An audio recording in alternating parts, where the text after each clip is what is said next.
Hello students. मैं यतीन्द्र कुमार मिश्रा आज आपका एनकेएस लर्निंग कैंपस में स्वागत करता हूं। जैसा हम करीब 10 दिन पहले हमने एक इंट्रोडक्शन अपना दिया था, Yatindra Kumar Mishra mathematics faculty for JEE mains and advance. तो आज हम एक टॉपिक डिस्कस करेंगे तो जेईई मेन और जेईई एडवांस दोनों के पर्पस के लिए बहुत ही इम्पॉर्टेंट टॉपिक है और बहुत ही कॉन्सेप्चुअल। आज हम उसका कुछ बेसिक्स बताएंगे आपको। तो हमारा एनकेएस लर्निंग कैंपस में हम स्टार्ट करने जा रहे हैं अगले कुछ दिनों में जेईई मेन के लिए रैपिड रिवीजन कोर्स। ड्यूरेशन करीब अप्रॉक्स 5 मंथ्स। तो इस रैपिड रिवीजन कोर्स में आपको 1 आवर 30 मिनट की 2 क्लासेस पर डे प्रोवाइड की जाएंगी, वीक में 3 दिन। 1 आवर 30 मिनट्स की 2 क्लासेस वीक में 3 दिन आपको प्रोवाइड की जाएंगी और ये प्रोसेस अप टू 25 मार्च तक कंटिन्यू रहेगा। तो इस पूरे में कोशिश होगी सारे सिलेबस को कवर करने की। तो बेसिक कॉन्सेप्ट के साथ साथ कुछ शॉर्ट ट्रिक्स के दे करके क्वेश्चंस का डिस्कशन करेंगे, तो इससे आपको काफ़ी बेनिफिट होगा। तो हम चाहेंगे कि आप हमसे जुड़ें और इस कोर्स को ज्वाइन करें, जो हम अप्रॉक्स 25 अक्टूबर से स्टार्ट करेंगे। आने वाले अक्टूबर से स्टार्ट करेंगे कोर्स को। अभी हम आपको कुछ टॉपिक्स डिस्कस करेंगे इन लेक्चर्स में। आप उसको देखिए कि आप उससे क्या सीख सकते हैं और आपके लिए ये कोर्स बेनिफिट कितना आपको बेनिफिशियल होगा आपके लिए। आप अपने कोई कमेंट्स हों, कोई सुझाव हों तो आप दे सकते हैं। तो हम आज जो टॉपिक आपको स्टार्ट करने जा रहे हैं उस टॉपिक का नाम है कॉम्प्लेक्स नंबर। टॉपिक का नाम है कॉम्प्लेक्स नंबर।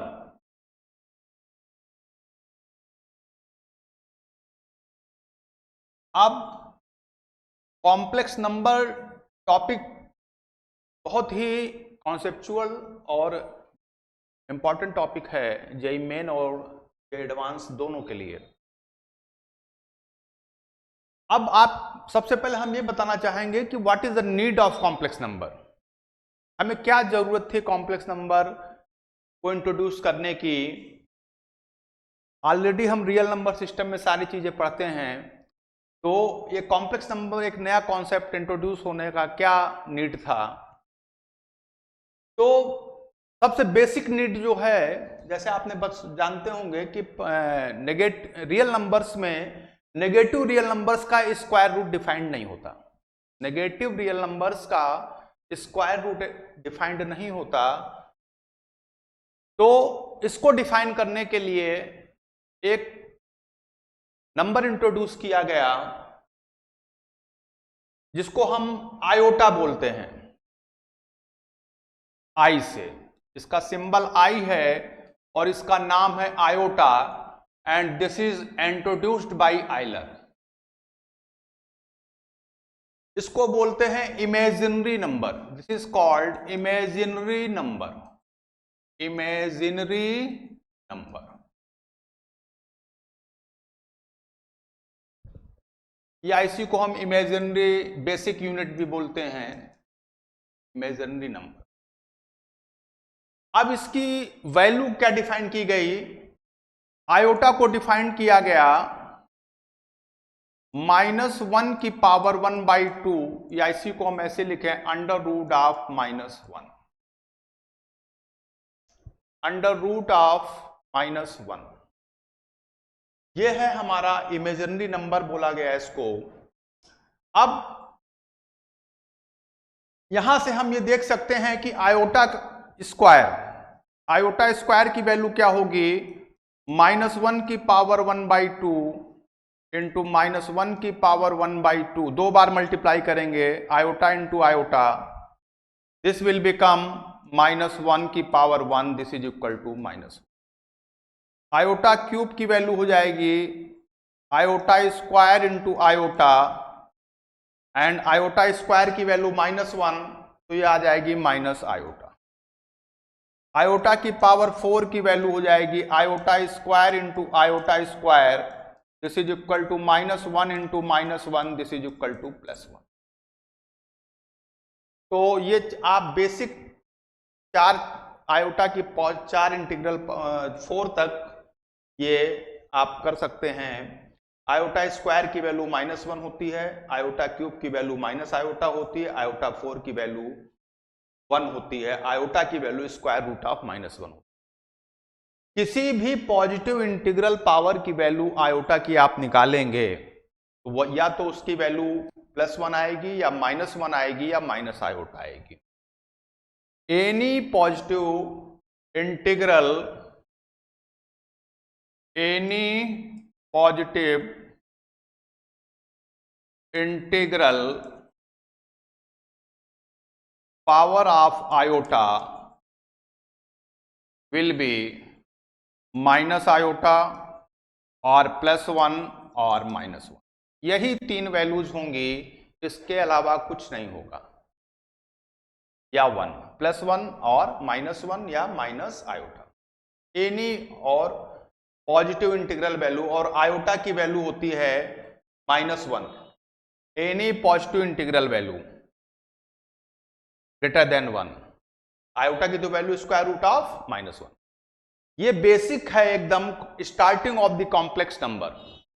अब देखिए इसके बाद हम बात करेंगे कि कोई भी अगर आयोटा की पावर है, रैंडमली हमको उसकी वैल्यू फाउंड आउट करनी है, तो उसके लिए एक चीज आपको बनती है, आयोटा की power 4n+1 is equal to iota.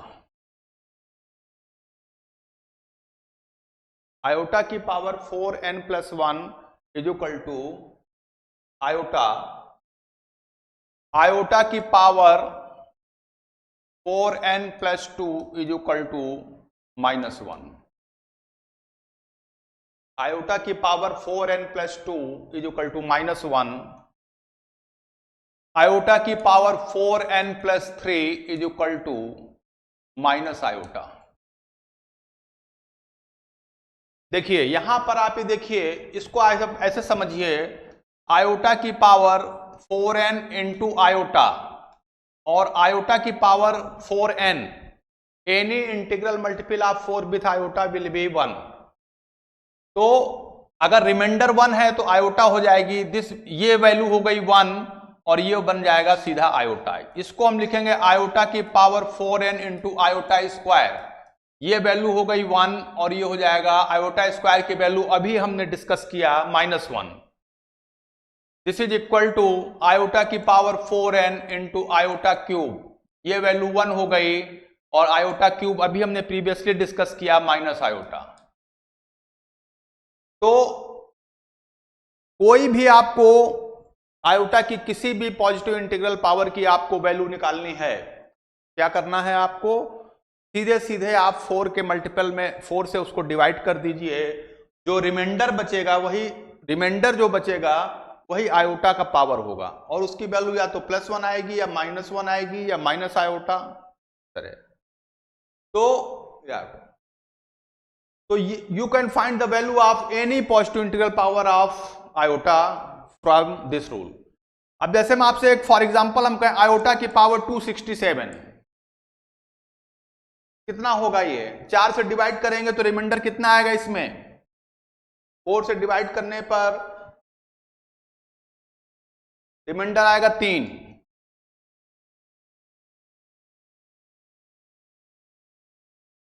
Reminder आएगा 3, 4 से डिवाइड करेंगे रिमाइंडर विल बी 3, तो आयोटा क्यूब की वैल्यू क्या हो गई, माइनस आयोटा। तो you can find any positive integral power of iota from there, this is the basic of iota. Iota को हम इमेजिनरी नंबर बोलते हैं और इसको हम इमेजिनरी नंबर कहते हैं। दूसरी चीज, अब हम आते हैं कि एक आपने एक चीज लिख लीजिएगा, बहुत बेसिक चीज है। Under root of A into under root of B, this is equal to under root of A B. ये कब ट्रू होगा? ये कब ट्रू होगा? When at least one of A and B is positive। A और B में कम से कम एक पॉजिटिव हो, कम से कम एक पॉजिटिव हो या नॉन नेगेटिव, नॉन नेगेटिव कह सकते हैं, तो आप नॉन नेगेटिव कह दीजिए।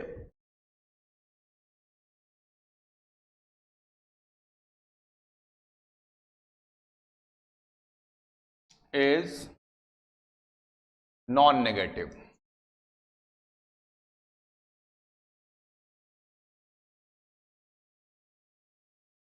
अब under root of A into under root of B is equal to minus of root A B. ये कब होता है बेटा? This will be when both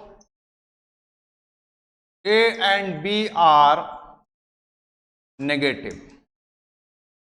जब A और B दोनों नेगेटिव होंगे, यहां पे ध्यान रखिएगा A और B क्या हैं?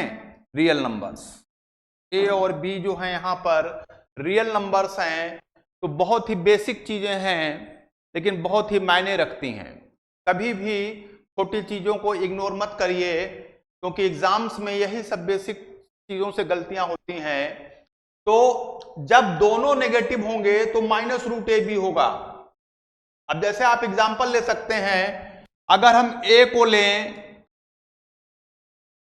-4 और बी को लें -9, दोनों को हमने नेगेटिव लिया, तो अब आप देखेंगे under root A B, under root of A को क्या लिखेंगे? Under root of A is equal to under root of -4। इसकी वैल्यू क्या आ जाएगी बेटा? Under root of -1। इसमें अलग कर लेंगे, इसकी वैल्यू आयोटा, तो ये आ जाएगी 4 आयोटा इंटू 4। ये आ जाएगी 4 iota. Under root of B क्या हो जाएगा? Under root of -9, this will be equal to under root of -1 into 9, and this is equal to under root -1 हो गया आयोटा और अंडर रूट 9 हो गया 3, तो 3 आयोटा। अब आप तो under root A into under root B, तो under root A into under root B, इसकी वैल्यू क्या आ जाएगी? 4 iota into 3 iota, this is equal to 12 iota square, this is equal to -12। और इसकी वैल्यू -12 और जब अंडर रूट ए भी निकालेंगे तो कितना आएगा?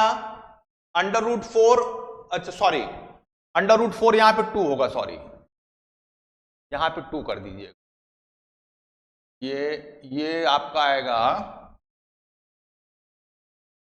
This is 3 iota and this is 2 iota, 4 की वैल्यू।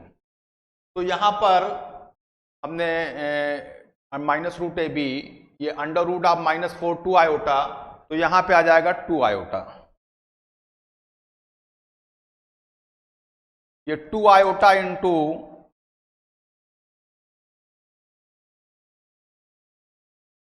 6 आयोटा स्क्वायर, और ये आपका आ जाएगा -6। इसकी वैल्यू आ गई -6 LHS की। अब जब आप RHS करेंगे ये वाला फार्मूला, तो रूट ए बी, ए और बी को मल्टीप्लाई करेंगे तो -4 इंटू -9 36 का रूट 6, 30 रूट का 6 6, और माइनस बाहर लगा है तो -6। तो ये कब ट्रू होगा? जब दोनों नेगेटिव हों। और ये कब ट्रू होगा? जब कम से कम एक पॉजिटिव हो। तो ये बेसिक था कॉम्प्लेक्स नंबर का, एकदम स्टार्टिंग बेसिक कॉन्सेप्ट है। हमें मतलब आपने इसको समझा होगा और बहुत ही बेसिक चीज है। कॉम्प्लेक्स नंबर में का यूज हम आगे ज्योमेट्री में भी करेंगे। दूसरा यूज इसका क्या है कि ज्योमेट्रिकल यूज भी है इसका और अलजेब्रिक यूज भी है। तो कॉम्प्लेक्स नंबर तो ये आपने समझा। अब हम आते हैं मेन टॉपिक, जो ये बताना जरूरी था क्योंकि ये बिना आयोटा या इमेजिनरी नंबर के कॉन्सेप्ट के आप कॉम्प्लेक्स नंबर को डिफाइन नहीं कर सकते। इसीलिए हमने पहले इसको डिस्कस किया, आयोटा के बारे में आपको बताया। अब हम आपसे बात करते हैं कॉम्प्लेक्स नंबर। देखिए कॉम्प्लेक्स नंबर क्या होता है? कॉम्प्लेक्स नंबर जो है combination of two real numbers, combination of two real numbers complex number को हम कहेंगे। अब आप कहोगे दो रियल नंबर का कॉम्बिनेशन, तो हाँ दो रियल नंबर का कॉम्बिनेशन होता है। और कॉम्प्लेक्स जो वेक्टर जैसे आपने पढ़ा होगा, वेक्टर कॉम्प्लेक्स नंबर को जस्ट लाइक वेक्टर आप कंसीडर कर सकते हैं। जैसे वेक्टर में क्या होता है, किसी भी वेक्टर को कंप्लीटली डिफाइन करने के लिए हमें